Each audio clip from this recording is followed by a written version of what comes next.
രഘു രഘു എന്താ എന്താ page number page number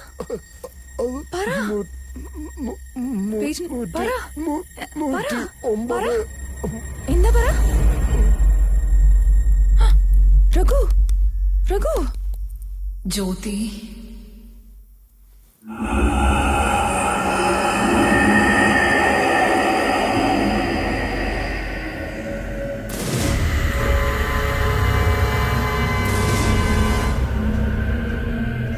Anasuya കസ്തൂരി എങ്ങോട്ടാ പോകുന്നേ ജ്യോതി? നിന്റെ കൂടെയുള്ളവരോട് പേജ് നമ്പർ 109 പറയാൻ പോവാണോ? അതിലെഴുതിയിരിക്കുന്നത് വായിച്ച് എന്നെ വീണ്ടും അതിൻ്റെ അകത്ത് തളച്ചിടാൻ നോക്കുകയാണോ? പല വർഷങ്ങൾക്ക് മുമ്പ് ഇവന്റെ അച്ഛൻ ചെയ്തതുപോലെ.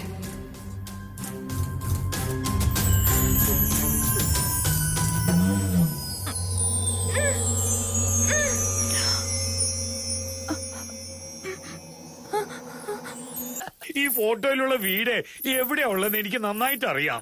ഇവിടെ അടുത്ത് തന്നെയാ. ഇവിടുന്ന് ഒരു 5-6 കിലോമീറ്റർ ഉണ്ടാകും, അത്ര തന്നെ. ഇതാ നിങ്ങളുടെ ഫോണ്.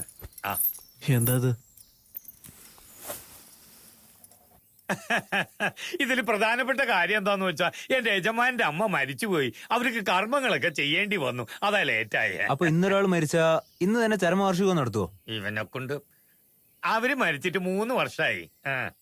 അത് നിങ്ങൾക്ക് തമാശയാണോ ഏട്ടാ?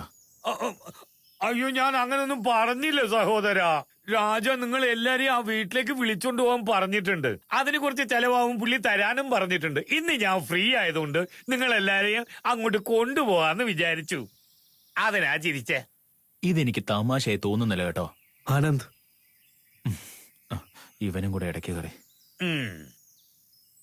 നമുക്ക് ഇന്ന് തന്നെ വീട്ടിലേക്ക് പോവാം. 10 മിനിറ്റിൽ ഇറങ്ങണം. 1 മിനിറ്റ്. ഞാൻ ഈ കാര്യം പറയണോ വേണ്ടയോന്നറിയില്ല. ആ വീട് ശരിയല്ല. ഇവിടെയുള്ളവരാരും അങ്ങോട്ടേക്ക് പോകാറേയില്ല. നിങ്ങളൊന്നും മിണ്ടാതിരിക്കൂ. ആ വീട്ടിൽ എന്താ പ്രശ്നം? ഞാൻ ദിവസം ആ വഴിക്കാ പോയും വന്നു ഇരിക്കുന്നേ. ഒരു പ്രശ്നവും ഇല്ല. ദേ നോക്ക്, പാചകം ചെയ്ത് ഇവിടെ കൊണ്ടുവന്ന് കൊടുത്താ മതി, അത്ര തന്നെ. അവിടെ ശരിയല്ല എന്നൊക്കെ പറയുന്നേ. ആഹാ, നിങ്ങളൊന്നുകൊണ്ട് വിഷമിക്കണ്ട. അങ്ങനത്തെ വീട് എങ്ങനെ മാറ്റണമെന്ന് എനിക്ക് നന്നായിട്ട് അറിയാം. എനിവേസ്, കാര്യങ്ങൾ പറഞ്ഞതിന് ഒരുപാട് നന്ദി. Okay guys, let's go. Come on. Dress change ചെയ്യുന്നില്ലേ? ഇല്ല സൂര്യ, നിങ്ങൾ പൊക്കോ. എനിക്ക് രാവിലെ തൊട്ട് തലവേദന എടുക്കുന്നു. ഒറ്റയ്ക്ക് നിൽക്കുവോ നീ ഇവിടെ? ഞാൻ തനിച്ചോ? ഇവരുണ്ടാവില്ലേ? എന്താ ഉണ്ടാവില്ലേ?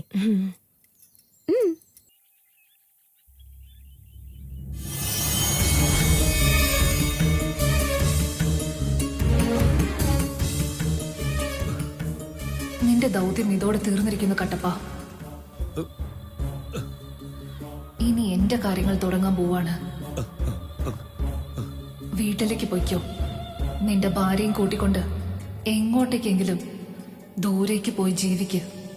കയ്യിലിരിക്കുന്ന പണം സൂക്ഷിച്ചുപയോഗിച്ച് സന്തോഷായിട്ട് ജീവിക്ക്. ഇനി എനിക്ക് നിങ്ങളെ കാണാനേ പറ്റില്ലേ?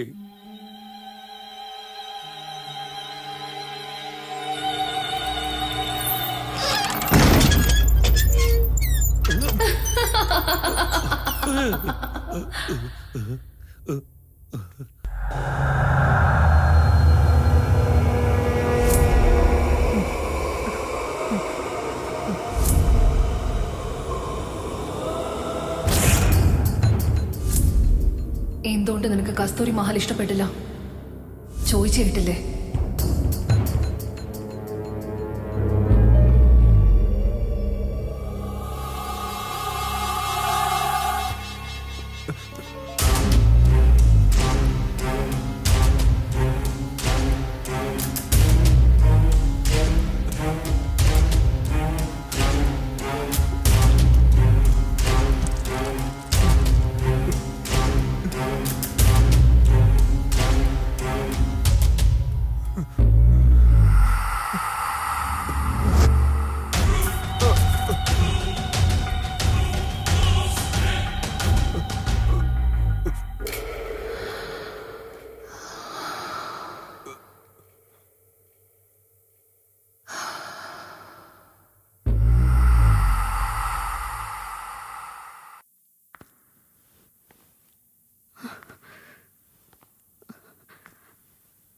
രഘു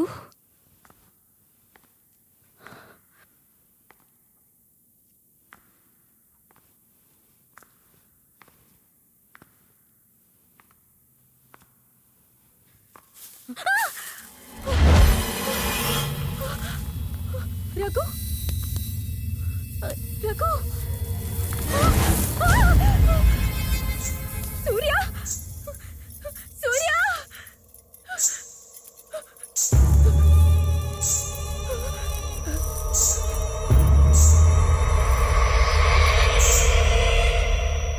മേഘ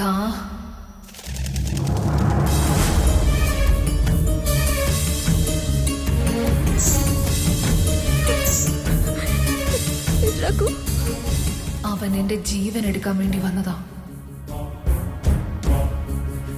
നീ എന്താ പറയുന്നതനു? നീ ആരാ?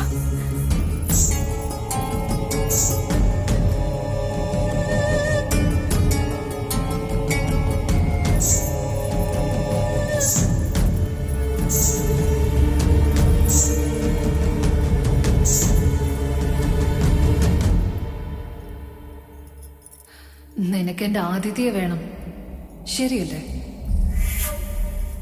എത്ര കാലങ്ങളായിട്ട് ഞാൻ അവനെ സ്നേഹിക്കുന്നുണ്ടെന്ന് നിനക്കറിയാമോ? എത്ര കാലങ്ങളായി അവന് വേണ്ടി ഞാൻ കാത്തിരിക്കുന്നു. നീ എനിക്ക് വേണ്ടി നല്ലൊരു കാര്യം ചെയ്ത് എന്നെ വീണ്ടും അവന്റെ മുമ്പിലേക്ക് എത്തിച്ചു.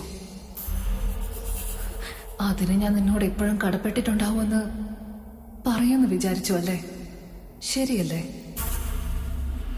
എന്നാൽ അത് നടക്കില്ല. കാരണം എന്റെ ആദിത്യെ നീ സ്നേഹിക്കുന്നതുകൊണ്ട്. അതിന് ഞാൻ സമ്മതിക്കുന്നത് നിനക്ക് തോന്നുന്നുണ്ടോ മേഘ?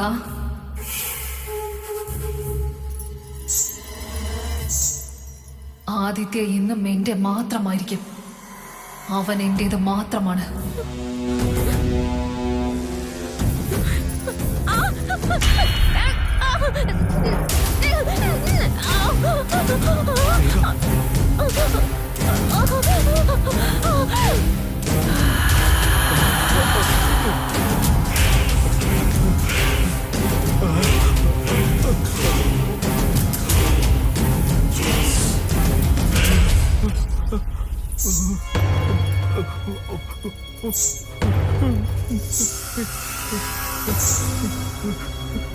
എന്നെ വിട്ടേക്ക്, വേണ്ട, എന്നെ വിട്ടേക്ക്. ഞാൻ ഭഗവാന്റെ മേലെ ആണയാക്കി പറയാ, എന്നെ വെറുതെ വിട്ടേക്ക്. എന്നെ ഒന്നും ചെയ്യരുത്, പ്ലീസ് പ്ലീസ്. ഞാൻ ആരടുത്തും നീ പറയില്ല. പേടിക്കേണ്ട ആനന്ദ്, ഞാൻ നിന്നെ ഒന്നും ചെയ്യില്ല. എന്തിനാന്നറിയോ? നീ എന്നെ വിശ്വസിച്ചതുകൊണ്ട്. നീ എനിക്കെതിരായിരുന്നെങ്കിൽ പോലും ഞാൻ ഉണ്ടെന്നുള്ളത് വിശ്വസിച്ചത് നീ മാത്രമായിരുന്നു. ഇന്നല്ലെങ്കിൽ പോലും എന്നെങ്കിലും ഒരു നാൾ ഞാനുണ്ടെന്ന് ഈ ലോകത്തെ അറിയിക്കണം. എത്രയോ കാലങ്ങളായി എന്റെ പ്രണയത്തിന് വേണ്ടി ഞാൻ കാത്തിരുന്നു എന്ന കാര്യം എല്ലാവരും അറിയണം. അതിനെന്നെ സഹായിക്കണം. ഇനി നിനക്ക് പോകാം. എന്റെ ആദിത്യ എനിക്ക് വേണ്ടി കാത്തിരിക്കുകയാണ്.